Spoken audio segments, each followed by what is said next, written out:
Blaise de Delson. Blaise, c'est pas un nom courant. Bonjour. Bonjour. J'aimerais savoir qui peut me conseiller concernant mon frère âgé de 50 ans, malade, en perte d'autonomie et sous la garde d'une personne choisie par mon frère et ma mère, maintenant décédés, depuis plus de 20 ans. La personne qui le garde voudrait faire des arrangements funéraires prépayés au cas où il y aurait décès de mon frère et me demande de procéder. Mon frère a comme revenu le bien-être social depuis toujours et un petit montant de la Régie des rentes du Québec. Première question. Suis-je pris avec les dépenses ou tout contrat fait au nom de mon frère, car il ne peut écrire et signer quoi que ce soit et n'a pas de testament? Là, je comprends, c'est pas clair, mais je comprends que votre frère est sous tutelle ou curatelle maintenant, puisqu'il a 50 ans. Il y a un curateur de nommé, mais oui, effectivement, il ne pourra pas faire de testament, donc ça sera la dévolution légale qui va s'appliquer. Et oui, on va prendre la fameuse photo de qui sont là. Je comprends que vos parents sont décédés, je comprends que votre frère n'a pas d'enfant, et il n'y a pas de conjoint ou de conjointe. Ça va être vous. Effectivement, on va être rendu aux frères et sœurs. Parce que si on n'a pas de conjoint marié, pas d'enfants, pas de parents, père-mère, ben, c'est des frères et sœurs qui sont là. Donc, mais vous n'êtes pas obligé, vous renoncerez. Là. Si votre frère n'a que des dettes, vous renoncez par contrat notarié, vous avez 6 mois pour faire ça. Deuxième question. Ma mère avait tout transféré la garde de mon frère à cet homme et n'avions aucun regard sur la suite des choses même pas auprès des affaires sociales du Québec car j'étais inquiète des soins qu'il recevait. Ma responsabilité de frère s'arrête où légalement s'arrête où légalement puisque nous sommes sans argent et mon frère et moi. C'est pas clair votre question, mais ouais, c'est pas clair votre question, mais bon, on dit que c'est nébuleux cette affaire-là, ça m'intrigue bien gros.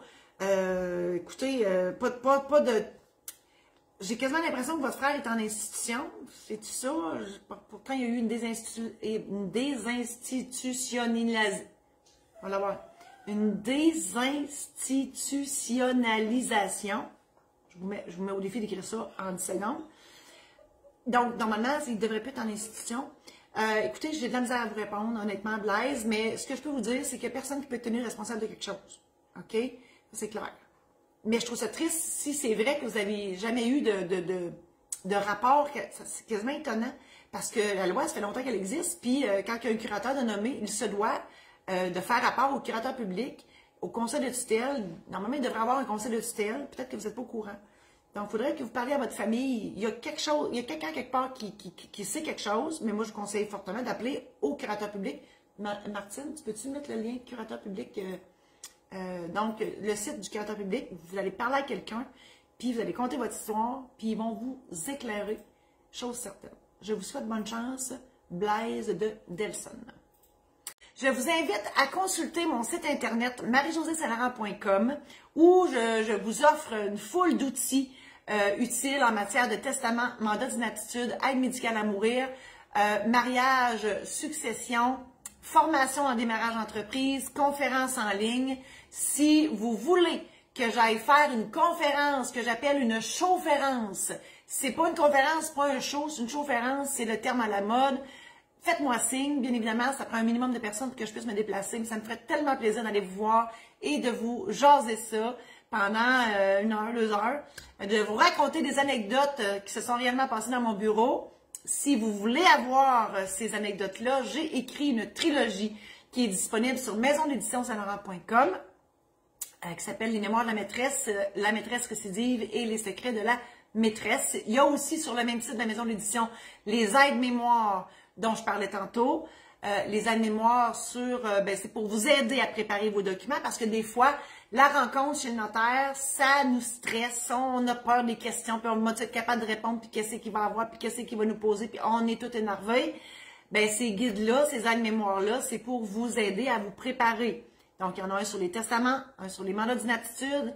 Pour ces deux-là, on vous donne gratuitement celui de l'aide médicale à mourir pour préparer votre mariage, pas juste la cérémonie, là, toute la patente, et de régler une succession, j'en ai parlé tantôt. Donc, voilà, c'est ce que je vous offre. Je vous invite aussi à partager cette chronique-là pour en faire bénéficier vos amis, Et finalement, si vous voulez avoir d'autres, si vous voulez voir mes autres chroniques, elles sont toutes sur YouTube en cherchant Notaire pas ordinaire. Merci infiniment. À la semaine prochaine.